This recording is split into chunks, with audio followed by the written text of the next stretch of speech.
Hey guys, Bill's Fury here on TikTok. I am holding Fafnir right in my hands here. Yes, I do have a loose grip on him. He is still trying to bite when I go to get him out of his cage, but it is all part of a process. I'm here to talk to you about why monitors in some lizard species do not make good pets. Fafnir is a savannah monitor. They get on average between 4 and 5 feet long in length. This is average length. They can be very aggressive. I have known some that are very calm, but majority of them are very aggressive. Furthermore, their enclosure, which he is in a 4x2x2, needs to be at full-grown length and 8x4x2. So they are going to be needing a very large cage to be able to house them. That'll be part 1. I'm going to come back for part 2. In this section, we're going to go over the importance of hand taming a savannah monitor. I got this one as a rescue or a surrender to me at a very early age. It wasn't a baby, it was just a little bit smaller than this one is. It was housed inside of a 20-gallon long enclosure. It was a little small for it. I now have it in a 4x2x2, which will be good for the next year or year and a half to 2 years before I make a new one for him. The reason why you need to make sure it's really good to hand tame is because if I get close to his mouth, he opens up wide. If he's full grown, he will take your hand. He will take your finger right off. He can probably rip my finger right off now. So it's important for me to hand tame him and let him know that I'm not going to hurt him. If I hold him often, then I'm not going to hurt him. Another reason, his tail. At a full grown size, his tail will cut you.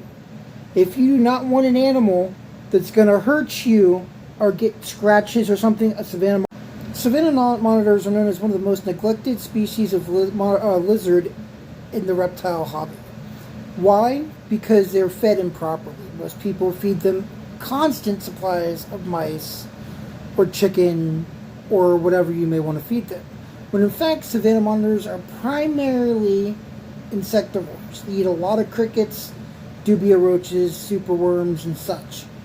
I feed mine the majority of the time superworms, crickets, just because I have an apartment complex that doesn't allow roaches to be fed.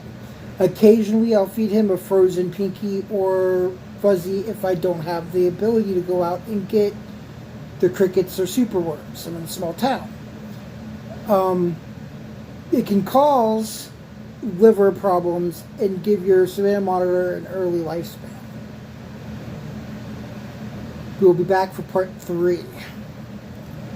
Going off the last video, we're going to continue with the fact that if you want an animal that's not going to hurt you, a savannah monitor is not it.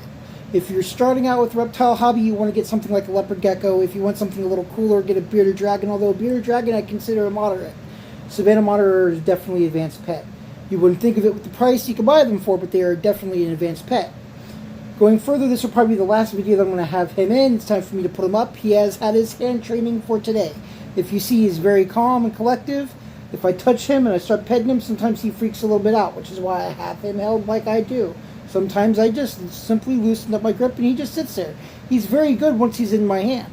The problem with him is getting him out of his cage and into my hand. He's very aggressive for his cage. He doesn't like to be held or run and hide. This is it for this part of the video. If you guys have any questions or comments or whatever you want to write about, write them in the comment section below. Over to the side, whatever, that side over there, and I will answer them as I can.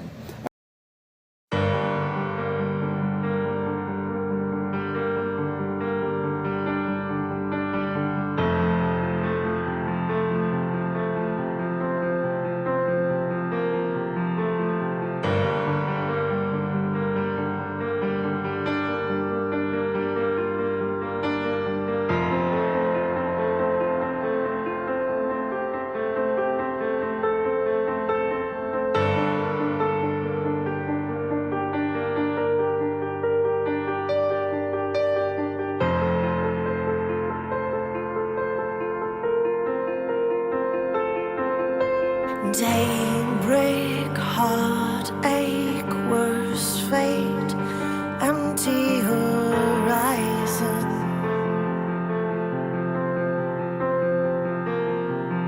Switchblade, betrayed, nightshade, shadow will hide.